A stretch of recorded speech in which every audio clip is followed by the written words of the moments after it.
What if I told you baseball would no longer be America's sport? What if I told you football in the 60s would have a lasting impact that would affect the culture today? Sometimes the greatest legacies come from winning the Super Bowl. Football Films presents a 30 for 30, a lasting impact. These following interviews will display the impact that professional football in the 60s had on football today and the culture today. Bart Starr sure knows a lot about 60s football. That's because he won 2 Super Bowls, and they just so happened to be the first Super Bowls ever played. He was a quarterback for the Green Bay Packers, and he's an NFL legend.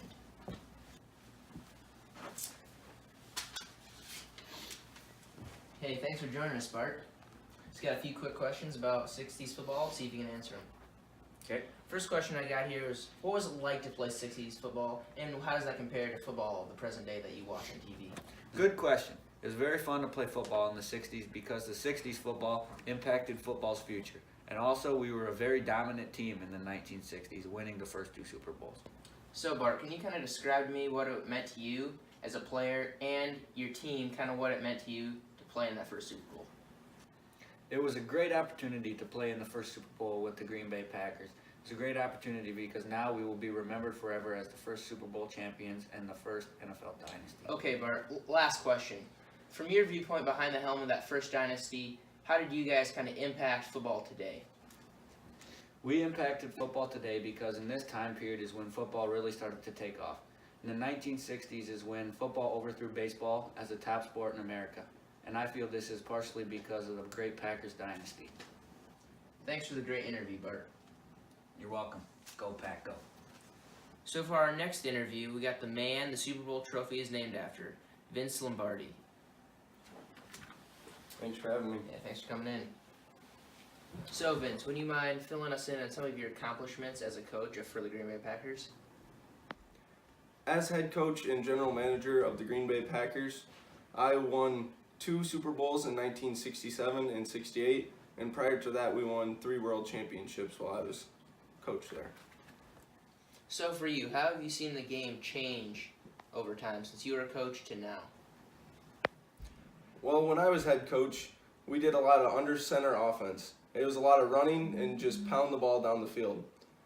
But nowadays, as you watch the NFL, you see a lot of passing and more speed offense with a lot more reads for the quarterback. How did you and your team affect football today? As a great NFL team, we brought in a lot of fans to our games. And today with the NFL, it's really a big business. So the fans bring in revenue for the NFL teams with endorsements, merchandise, and ticket sales. So I feel like we kind of started that back in the 60s with our Packers organization. Hey, thanks for that great information and your huge impact on football. Thank you. Thank you for having me. 60s football had a huge impact on the league today. Roger Goodell, NFL Commissioner, is going to explain to us more about the impact of 60s football to the league today. Hey, thanks for coming in, Raj. Thanks. I'll be happy to answer any questions you have about the 60s. So, Roger, we're going to turn this over to you. You're going to answer the big question. How did football in the 60s influence football today? One major change from the 60s that impacted us today would be the AFL and the National Football League joined to form the NFL as we have today. There are also multiple rule changes, such as field goal post moving from the front of the end zone to the back of the end zone. And also, you had the business aspect of it, whereas today, millions of people watch the Super Bowl all across the world. And back then, it was rare to watch a Super Bowl back in the 60s. Hey, thanks for coming in, Roger. No problem. I hope I explained thoroughly how the 60s have impacted us today. Now we're going to send it over to Los Angeles to learn a little bit more about how medical training in the 60s has influenced the medical procedures they have in the NFL today. Throughout the history of football, there's always been an evolving of equipment that they wear. They started out with leather helmets and then switched to plastic and metal helmets. But one advancement that was huge was the face mask. But that also caused more problems because people were grabbing the face mask and pulling others down by that, which caused neck and head injuries. And so in 1965, they came up with the face mask rule, where it was illegal to pull someone down by the face mask, and that stopped a lot of those injuries.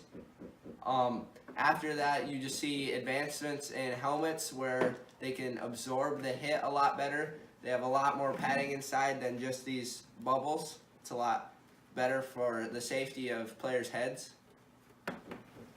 Besides just helmets advancing, you also have shoulder pads becoming a lot more compact and still offer that same level of safety to them. Since the 60s, there have been many medical advancements to get players back out on the field and recover faster. You have injuries like ACL tears that used to take you out of your career, but now you can be back from it in a year.